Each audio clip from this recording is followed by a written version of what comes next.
నేనే మాట్లాడతాండా. అరే తీ కోకా కోలా ఆంటీ కాదు, కోకాపేట ఆంటీని మాట్లాడుతున్నా.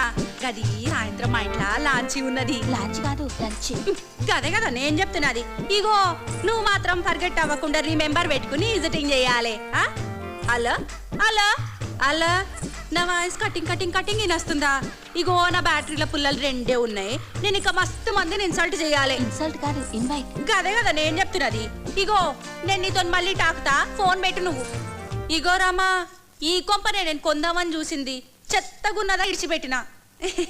నీకోకేలా తమ్మి, మేమంటే రిచ్చి కదా మా కానది. ఇంతకీ నేనెవరని చూస్తున్నారా? ఈ కాలనీలో అందరు నన్ను కోకాపేట ఆంటీ అంటారు. కోకాపేట మీ ఇంటి పేరు ఆంటీ? అరతి గదేమింటి పేరు. అంతకు మున్పు పాల వ్యాపారం చేస్తుంటివి. అప్పుడు అందరు నన్ను పాలాంటీ అని పిలిచిండ్రు. కోకాపేటలో 1 ఎకరం భూ అమ్మితే ఏడబెట్టుకోవాలో తెలియదు.